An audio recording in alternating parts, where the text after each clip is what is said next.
a dédié cette journée à son Excellence, Monsieur le Président de la République, à son Excellence, Monsieur le Président, pour le travail accompli, le travail qu'il est en train de faire à travers les projets et programmes qui sont contenus dans le plan Sénégal émergent,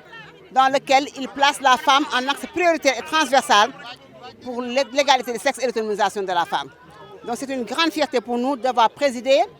cette cérémonie avec le ministre secrétaire général de la présidence, avec le ministre d'État Mbaye Ndiaye et tous les autres ministres femmes qui nous ont accompagnés pour la célébration de cette journée importante qui est une journée dédiée aux femmes. Je profite de cette occasion aussi pour féliciter toutes les femmes du monde, mais particulièrement les femmes du Sénégal,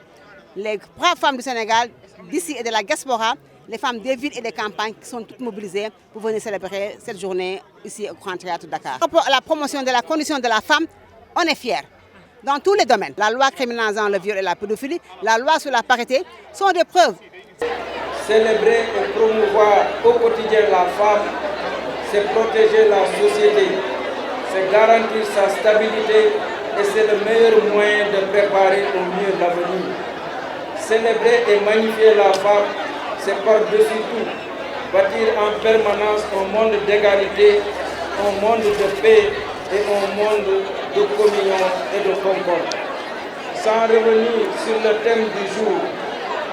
nous pouvons dire qu'aujourd'hui, l'élan engagé par le chef de l'État et le gouvernement est de renforcer le rôle de la femme dans la société et dans la vie publique globalement. Le président de la République pense en cet instant particulier aux femmes et aux filles du monde rural qui sont durement affectées par les changements climatiques. C'est pour cela que le chef de l'État tient à ce que les politiques publiques prennent en charge rapidement cette catégorie vulnérable à travers les différents programmes sociaux. C'est également le cas avec la DER qui doit s'ériger, selon le chef de l'État, comme une véritable banque des femmes pour développer l'entrepreneuriat et un dispositif d'encadrement et de financement de proximité. Je ne saurais allonger mon propos sans féliciter et remercier les détenteurs du Grand Prix du chef de l'État pour la promotion de la femme, les braves femmes de la région de Matam, de Loubré-Tcholi, les femmes de Saint-Louis qui ont su tirer leur épingle du jeu. Nous saisissons également l'occasion pour féliciter les membres du jury, saluer et féliciter les femmes pionnières du Sénégal. Pour conclure et rendre hommage à Madame la ministre Ndeye Saly Dieng Diop pour son travail acharné et rendre hommage aussi à ses équipes qui ont permis l'organisation de cette brillante cérémonie. L'engagement personnel de son Excellence, Monsieur le Président de la République, est remarquable. Je voudrais signaler ici, à votre endroit, Madame la Ministre, puisque le Président n'est pas parmi nous, de la part des partenaires, que nous comptons beaucoup sur lui pour renforcer la mobilisation de tous et de toutes sur ces questions, à travers tout le continent, mais bien sûr aussi au-delà. Nous, les partenaires au développement du Sénégal, tenons également à saluer très haut les efforts réalisés par le gouvernement du Sénégal pour promouvoir les droits des femmes et notamment la lutte contre les violences basées sur le genre. À cet égard, nous saluons l'adoption, il y a 2 ans maintenant, de la loi criminalisant le viol et la pédophilie et saluons tous les efforts consentis en matière de sensibilisation. Vu l'ampleur des défis,